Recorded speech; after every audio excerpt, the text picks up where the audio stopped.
How good are you at handling rejection? If you're building something that matters, like a company, a team, a body of work, or a vision, chances are your answer is something like, pretty good. You've learned how to take a hit. Investor passes becomes your data. Client pushes back becomes your signal, and markets don't respond. Well, you just perform the good old pivot. You know how to metabolize overt rejection, and unlike the rookies, you don't personalize it. You've learnt to use it. But there's another kind of rejection that doesn't look like rejection at all, at least not on the surface, because it doesn't arrive as criticism and it doesn't come with the feedback, at least not the obvious kind. It shows up quietly and it shapes what you say, where you show up, and how much of yourself you bring into the room. Most high-performing, resilient people never even realize that this is happening. This is Jagged Brilliance, the show for ambitious founders, leaders, and twice exceptional minds who don't fit in neat boxes. Here, we break down what actually holds high potential people back. Things like invisible burnout, mislabeled sensitivity, and systems built for average. Here, you learn how to turn your uneven edges into strategic advantage and build sustainable impact without burning yourself out. Let's dive in. You're right about the kind of rejection that you can see, but you might be missing the kind that you can't. There's a quieter form of threat that doesn't show up on the surface as criticism at all, and yet it's silently shaping the decisions, visibility, and performance ceiling of many high potential people. And once you see it, you can't unsee it. If we haven't yet met, I'm Mariane, behavioral scientist and neuro-inclusive system strategist, and I work with people who build under pressure and carry responsibility well. This is a pattern I've lived myself, and now I see it everywhere. Today, I want to name it clearly and show you how to work with it without thickening your skin or shrinking yourself to stay safe. What I'm talking about here isn't a form of fragility or a lack of resistance. It's something that you'll often see described as a phenomenon called Rejection Sensitivity Dysphoria, or RSD. In plain terms, RSD isn't about being bad with feedback. Think of it more like a nervous system response to a perceived threat to belonging or respect. And when it comes to high performers, it shows up especially when social signals are unclear or ambiguous. This doesn't stop capable leaders from entering rooms, it stops them from fully occupying them. So why don't more high performers recognize that this is actually happening? Because of a handful of persistent myths that get in the way of understanding how sensitivity and performance actually work together. Let's unpack them. Myth number 1. I handle rejection just fine. This sensitivity vulnerability doesn't apply to me. If you're good with explicit rejection, it's easy to assume that you're immune to this. And you're not wrong. You're probably really good at handling feedback that's direct, actionable, and about the work, even if that work is personal. Because that kind of rejection has edges that you can define and categorize with a purpose. Growth. Your brain knows exactly what to do with it. But there's another category of social evaluation that doesn't arrive as a critique. It arrives when you realize that you're being discussed rather than directly addressed, receiving warm but vague responses, that you're unclear about your relational positioning, or being given visibility without explicit affirmation or correction. Nothing is wrong, at least not by the book, and yet something within you shifts. If this all sounds a little bit abstract, let me show you what this actually looks like. Meet Jane, because every good hypothetical case study centers around a Jane or a Jim, but today we're going to go with Jane. Jane's a founder. She's sharp, respected, and well-funded. She actively seeks rejection because she knows that it gives her information. So she doesn't think that rejection sensitivity applies to her until one very ordinary moment. Jane contributes an idea in a leadership session.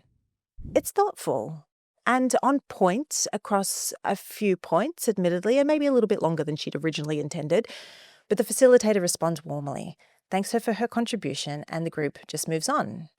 She does feel a little bit vulnerable because she's recognized that her tendency is to contribute at speed and not necessarily fully clock all the different directions that she's gone when talking on the spot. That happens.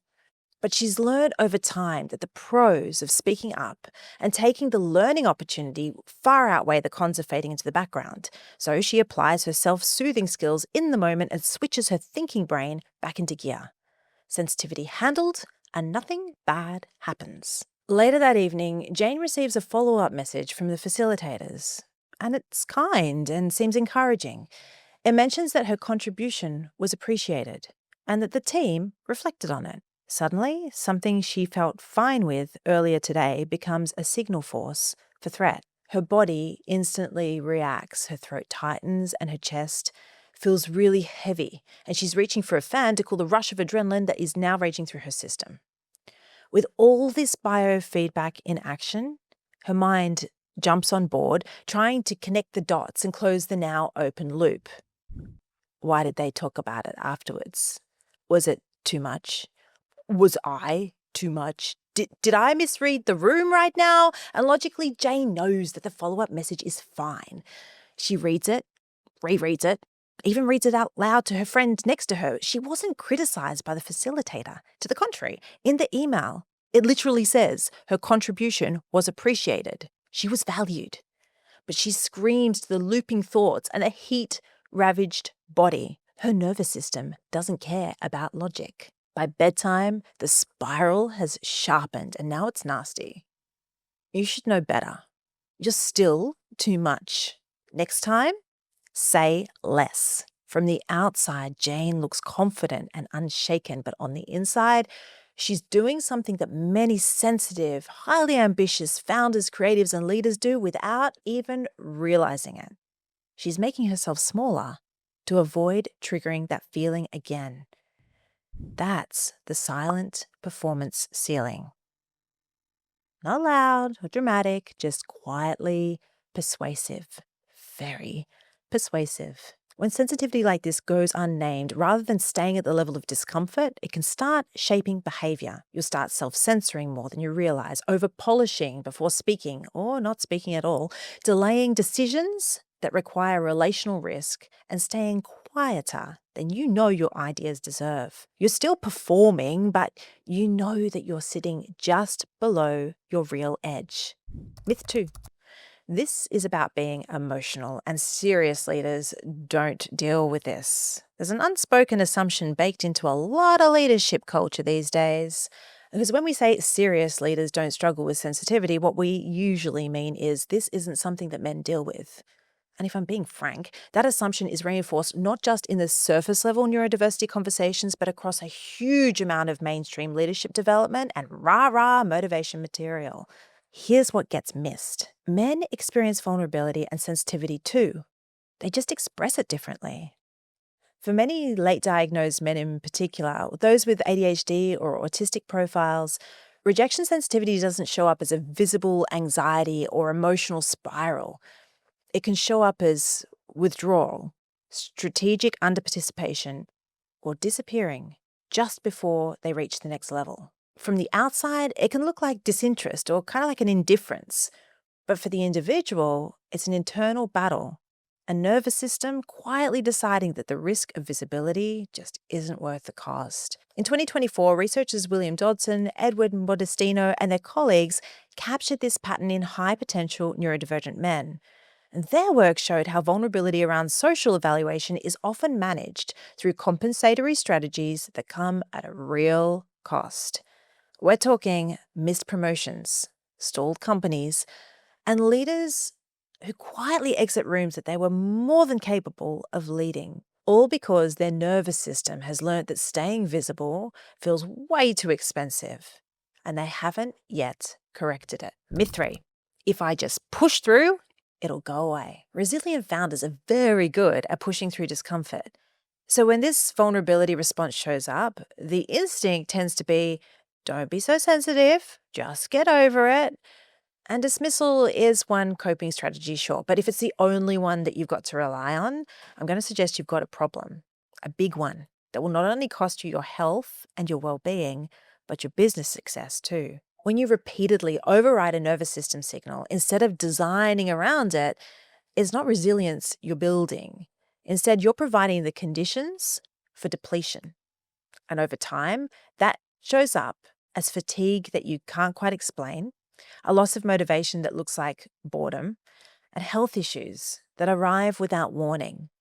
The founders who push through the longest are often the ones who exit quietly, telling themselves and everyone that will listen that they just lost interest, when what actually happened is that the cost of masking became unsustainable. So if pushing through doesn't work, then what does? This is where I want to give you a simple orientation. I don't do checklists here, so this isn't one you have to master, but this is a way to design differently. If you watched the episode before, or if you've been in my world for a while, even before this series, then you know that I love a little framework. So these are my 3 Ds. First, detect. Begin noticing what actually triggers the response. I'm not asking you to look just at the content of what was said. Instead, I want you to pay attention to the conditions. Over a couple of weeks, take really careful note of which interactions you had replay late at night, whether the public or the private feedback lands harder for you, and maybe the time of day that your vulnerability seems more attuned. Who's the message coming from?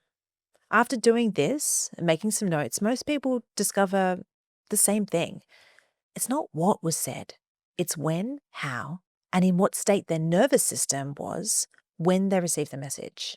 Second, delay. When your system reads feedback as a threat, your first reaction is going to be protective. But that's not the moment that you want to respond. So create some space. Simple design choices really help here. So let me offer up a few. Late at night is not the time to read evaluative messages, or your emails for that matter.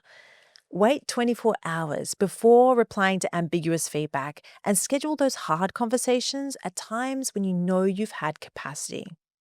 Don't think of delay here as avoidance. That's the trap. Intentional delay is strategic neurobiological management. It's letting your thinking brain come back online after an emotional attack before you react or respond. Third, distinguish. Your nervous system is excellent at detecting risk. It's just that it's kind of evolved in a very different world, so you help it out. When something triggers you, ask, is this about my worth or about a specific behavior?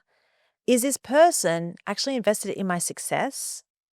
And what would I tell a colleague in this situation? This is where real self-compassion comes in, not platitudes, just you speaking to yourself like a calm, intelligent CEO, backing you for the long game, helping your nervous system settle back into signal and not threat.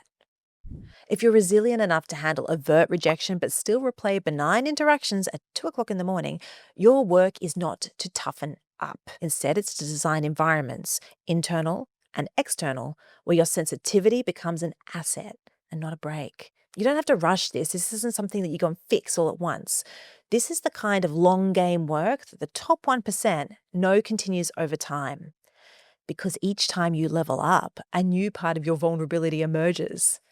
Growth only happens in those zones of discomfort. There's a path here, and it's one that acknowledges and works with your unique neurobiology and not against it.